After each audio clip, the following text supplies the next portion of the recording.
Vous écoutez La Voix de l'Espérance, une émission qui vous apporte paix, joie, confiance et espérance.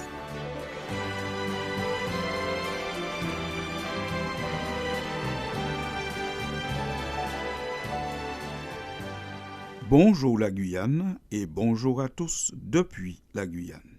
Comment ferons-nous dans les jours à venir? C'est la question qui se pose fréquemment aujourd'hui.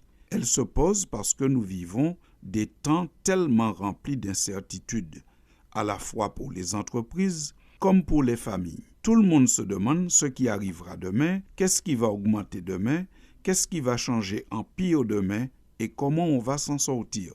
En ce début du mois de mai, les étudiants et les lycéens se posent aussi cette question, car c'est un mois qui apporte un parfum de révision intense et d'examen pour les étudiants.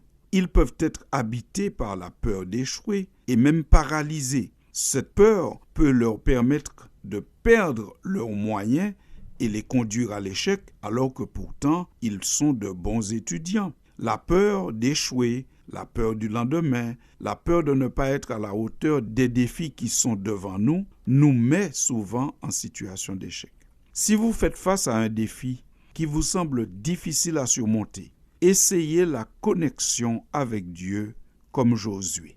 Josué est cet homme qui eut le privilège et la lourde tâche de succéder à Moïse. Moïse qui a fait sortir Israël du pays d'Égypte de son esclavage pour le conduire vers le pays promis. En chemin, Moïse est décédé. Dieu va donc demander à Josué de prendre la place. Sentant certainement sa peur et l'angoisse qu'il a face à cette énorme responsabilité, Dieu lui fait la promesse d'une connexion. Ce n'est pas d'abord une stratégie que Dieu donne à Josué pour l'accompagner dans ses nouvelles responsabilités, mais avant tout une connexion. Dans le chapitre 1er de son livre, Josué nous dit ce que Dieu lui a dit au tout début.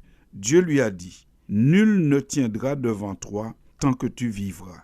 Je serai avec toi, comme j'ai été avec Moïse. Je ne te délaisserai point, je ne t'abandonnerai point. » Fin de citation. Dieu lui offre, en tout début de son ministère, une connexion spéciale. La connexion avec Dieu ne fait pas disparaître la peur ni les obstacles, mais elle donne une confiance qui permet d'avancer malgré la peur. La présence de Dieu apporte au quotidien des solutions. Dieu ne donne pas aujourd'hui des solutions pour la fin de l'année. À chaque jour, il donne la solution du problème. S'il faut prendre en compte l'ensemble des défis à relever dans l'avenir, le découragement risque bien de prendre le dessus. Jésus nous dit comment vivre. Dans l'évangile de Matthieu au chapitre 6, il dit ceci: « Cherchez premièrement le royaume et la justice de Dieu, et toutes ces choses vous seront données par-dessus. Ne vous inquiétez donc pas du lendemain, car le lendemain aura soin de lui-même. À chaque jour suffit sa peine. » Fin de citation. Chers amis de la Voix de l'Espérance, nous avons ici la méthode qui nous permet d'affronter nos lendemains remplis d'incertitudes. À chaque jour suffit sa peine. Il faut vivre le moment présent avec Dieu et lui faire confiance pour l'avenir. Il faut prendre les solutions des problèmes du jour, les appliquer, gérer le quotidien et demain, Dieu sera encore là et on verra comment il nous aidera. Lorsque nous prions, Jésus nous enseigne à dire « Donne-nous aujourd'hui notre pain quotidien ». Demander son pain à Dieu est une chose légitime. Demander son aide à Dieu est une chose encore parfaitement légitime. Mais Jésus nous apprend à demander aujourd'hui pour aujourd'hui. Il nous apprend à avoir un contact permanent avec Dieu qui nous permet de vivre un jour à la fois. Il faut se fixer des petits objectifs pour réaliser de grands projets. Il faut travailler avec la méthode un jour à la fois. Cette manière de fonctionner reconnaît que se projeter trop loin dans l'avenir peut être accablant et créer une pression contre-productive, créer un blocage. Au cœur de ce concept, un jour à la fois, se trouve l'idée que nous n'avons de contrôle que sur le moment présent, pas sur hier qui est passé, ni sur demain qui n'est pas encore arrivé. Pour les personnes dépendantes qui cherchent à se libérer d'une consommation nocive et addictive, la méthode est aussi bonne. Cette approche transforme l'abstinence d'un engagement à vie intimidant en une décision quotidienne qui est plus gérable. Juste pour aujourd'hui, je ne consommerai pas ce produit qui me fait tant de mal. Lorsqu'on parle ainsi, on a un petit objectif et ce petit objectif semble plus atteignable. C'est une dimension de la foi. La dépendance quotidienne avec Dieu est une dimension de la foi. Dieu nous apprend à dépendre de lui jour par jour et à lui faire confiance pour régler les problèmes un jour après l'autre. Lorsque Moïse conduisait le peuple dans le désert, vous imaginez qu'il n'y avait pas de supermarché pour se procurer de la nourriture. Forcément, à un moment, il n'y avait plus rien à manger. Et voilà le plan de Dieu. Dieu dit à Moïse, « Je vais vous mettre à l'épreuve. Je vous donnerai du pain. Je ferai tomber un pain du ciel, que la Bible appelle la manne. Mais ce pain, il devait le ramasser jour par jour. » Vous lirez l'histoire dans le livre de l'Exode au chapitre 16.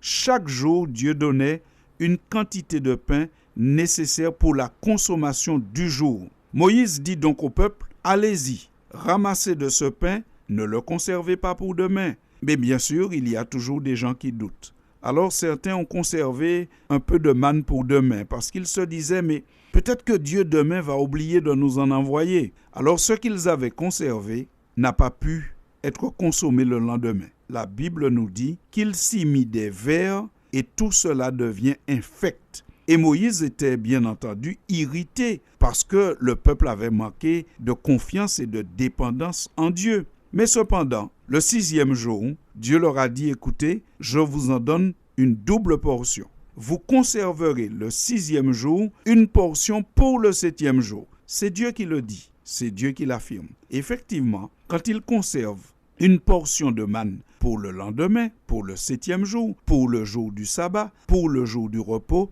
alors la manne est intacte. Elle est tout à fait bonne à être consommée le lendemain. Et là encore, bien sûr, il y en a qui doutent encore et qui sortent, qui vont chercher, voir si le 7e jour n'est pas tombé un peu de manne. Et quand ils y vont, bien entendu, il n'y en a pas. Parce que Dieu avait dit, c'est pas mon plan de vous en donner le 7e jour. Et là encore, chers amis, nous comprenons que dans nos vies, nous devons apprendre à dépendre de Dieu jour par jour. Nous devons apprendre à gérer nos problèmes jour par jour. Nous ne devons pas tellement nous inquiéter du lendemain, mais plutôt être connectés avec Dieu aujourd'hui qui prendra soin de nous aujourd'hui. Et demain matin, en se réveillant, on se connecte encore avec Dieu et il prendra soin de nous à ce moment, jour par jour. Faisons donc confiance à notre Dieu et donnons-lui la priorité dans tout ce que nous faisons. Chers amis auditeurs, la question est encore là. Comment ferons-nous demain? Comment va se passer demain? Alors la réponse est, ne nous inquiétons pas de demain, mais connectons-nous avec Dieu aujourd'hui et certainement les solutions viendront jour par jour, comme la manne venait jour par jour. Et le 6e jour, faisons confiance à Dieu. Reposons-nous sur Dieu le 7e jour. Prenons ce temps pour nos familles, pour la fraternité, pour l'adoration. Et pendant que nous sommes dans ces démarches, Dieu prendra aussi soin de nos affaires, de nos études, de nos cours, de tout ce qui nous concerne. Chers amis auditeurs, un jour à la fois, c'est certainement ce qu'il y a de bon en cette période d'incertitude. Merci pour votre attention et à bientôt pour une prochaine chronique. C'était La Voix de l'Espérance, une émission préparée par l'Église adventiste du 7e jour. Si vous désirez avoir une copie de la causerie d'aujourd'hui, demandez-la. Elle vous sera donnée gracieusement. Écrivez à La Voix de l'Espérance, boîte postale 169 97 324, Cayenne, CEDEX, ou téléphonez au 0594 25 64 26. Merci chers auditeurs et à bientôt.